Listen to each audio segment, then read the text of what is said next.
অনেকদিন ধরে আসলে মন চাচ্ছিল বাংলাদেশি খাবার খাওয়ার। আর বাংলাদেশি খাবার খাওয়ার জন্য মোবাইলে স্ক্রল করতে, করতে পেয়ে গেলাম গ্লোব টাউন নামে একটা ফুড কোর্ট যেটাতে কিনা বাংলাদেশের সব মজার, মজার খাবার আপনি পাবেন খুব রিজনেবল প্রাইসে। আর যে বলা সেই কাজ আসলে চলে আসলাম সময় বের করে। আর এসে ওদের ইন্টেরিয়রটা দেখে আসলে অনেক বেশি ভালো লেগেছিল। যেখানে লিখা ছিল আব্দুল্লাহপুর বাস কাউন্টার, মালামাল নিজ দায়িত্বে রাখুন। এসি, নন এসি, অপরিচিত দেয়া কারো কিছু খাবেন না। মানে অনেক মজার, মজার কিছু স্লোগান ছিল যেটা কিনা আপনি বাংলাদেশের রাস্তাঘাটে অলিতে গলিতে আমরা দেখে থাকি, টঙের দোকানে, বাস স্ট্যান্ডে সবকিছুই। আর সবচেয়ে মজার ব্যাপার হচ্ছে এখানে এসে আমি আরেকটা জিনিস দেখতে পারলাম, একটা গেমিং জোন আছে যেটা কিনা ছোটোবেলায় আপনারা অনেকেই হয়তোবা খেলেছেন। ৳১ কয়েন দিয়ে খেলতে হতো। আর এটার জন্য আসলে আমি অনেক মারও খেয়েছি আমার আম্মুর হাতে। সো ওই জিনিসগুলাই আসলে দেখলাম এখানে। বাট অনেক বেশি ভাল লাগলো। আর সবচেয়ে বড় ব্যাপার হচ্ছে আমি মেনুটা আগেও দেখে এসেছিলাম। আর এখানে এসে আমি সবার ১ম এ অর্ডার দিয়েছিলাম ফুচকা অ্যান্ড ভেলপুরি। যদিও আমি ফুচকা লাভার না, বাট ফুচকাটা তাও অর্ডার দিয়েছিলাম আমি। ফুচকাটা আসলে যখন আপনি তেঁতুলের টক দিয়ে খাবেন না, অসম্ভব মজা লাগবে খেতে। আর অনেক, অনেক টেস্টি মনে হয়েছিল আমার কাছে। তারপর আমি ভেলপুরিটা ট্রাই করেছিলাম। ওইখানেও তেঁতুলের টক ছিল। সাথে হচ্ছে মিন্টের একটা সস দিয়েছিল ওরা। ২ টার কম্বিনেশনে আমার তো অনেক বেশি ভালো লেগেছে। আমি আসলে বুঝাতে পারব না আপনাদেরকে। তারপরে হচ্ছে গিয়ে আমি খাচ্ছিলাম আর চিন্তা করতেছিলাম কি, কি খাওয়া যায়। তারপরে অর্ডার দিয়েছিলাম আমি আসলে বাংলাদেশের পেঁয়াজু, আলুর চপ, বেগুনি।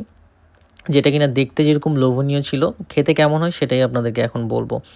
আর দেখতেই পাচ্ছেন এটার সাথে ওরা একটা তেঁতুলের ঘন একটা সস দিয়েছিল, যেটা কিনা অনেক মজা হবে মনে হচ্ছে দেখে আমার। তো ১ম এ আসলে আমি আলুর চপটা দিয়ে শুরু করেছিলাম। আলুর চপটা যখন একটা বাইট দেই, আসলে ওটার ভিতরে একটা নাগার ফ্লেভার ছিল, নাগা মরিচের, যেটা কিনা অনেক, অনেক, অনেক টেস্টি ছিল। তারপরে আমি এখানে সবচেয়ে বেস্ট লেগেছিল আমার হচ্ছে গিয়ে বেগুনিটা। যেমন ক্রিসপি ছিল তেমন ফুলা, ফুলা ছিল। যেটা কিনা আমরা অলওয়েজ চেয়ে থাকি আরকি। বাংলাদেশের বিভিন্ন দোকান কিংবা বাইরের দোকানগুলাতে এরকম পাওয়া যায়। অনেক মজা হয়, ক্রিসপি এবং ফুলানো থাকে। সেইমটাই এখানে আপনি খেতে, খেতে ফিল করবেন আরকি।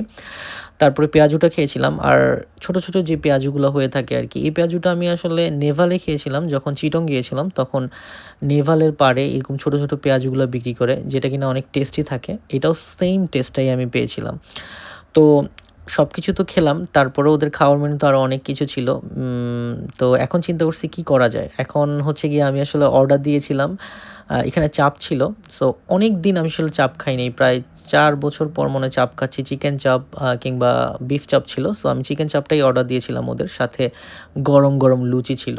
আর সাথে আরেকটা চাটনি ছিল। এই চাটনিটাও আসলে অনেক, অনেক টেস্টি ছিল। তো ১ম এই দেখতেই পাচ্ছেন চিকেন চাপটার উপরে ওরা অনেক সুন্দর করে ডেকোরেশন করেছে এবং হচ্ছে গিয়ে একটা মাসালা দিয়েছে, যে মাসালাটা অনেক, অনেক বেশি মজা ছিল। আর চিকেন চাপটা খেতে, খেতে আসলে আমার মনে পড়ে গিয়েছিল আমি খিলগাঁওতে একটা দোকানে প্রায় খেতাম আমার ফ্রেন্ডরা মিলে এই চাপটা, সেইম চাপটাই ছিল। আর আরেকবার খাওয়া হয়েছিল মিরপুরে গোল চত্বরের ওখানেও এরকম চাপ বিক্রি করতো রাস্তার পাড়ে। সো ওই চাপগুলা আসলে অনেক বেশি মজা ছিল। খেতে, খেতে আসলে খুব বাংলাদেশের কথাই মনে পড়ছিল। তো যাই হোক, লন্ডনের বুকে এত মজার, মজার কিছু খাবার পাবো কল্পনাও করিনি। আর আপনারা যারা আসলে যান নাই এখনো গ্লোব টাউনে এখানে চলে আসেন। কারণ হচ্ছে এখানে অনেক মজার, মজার খাওয়া আছে। ওদের রিভিউটাও অনেক ভালো। আর এই খাওয়ার পাশাপাশি ওদের মেনুতে আসলে আরো অনেক, অনেক, অনেক খাবার ছিল। বিফ তেহেরি ছিল, চিকেন ছিল, আরো অনেক কিছুই ছিল। চিকেন বিরিয়ানি ছিল, যেগুলো কিনা আমি ট্রাই করতে পারিনি।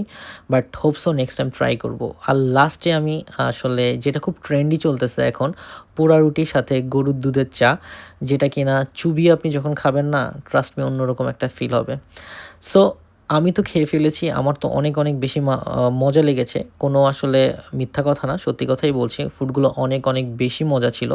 আপনারা যারা খাননি তারা চটজলদি চলে আসবেন। ওদের ফুডটা অবশ্যই ট্রাই করবেন। হোপ সো আপনাদেরও অনেক, অনেক বেশি ভাল লাগবে আমার মতো।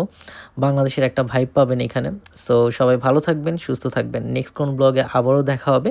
সেই পর্যন্ত সবাই ভালো থাকুন। আল্লাহ হাফেজ।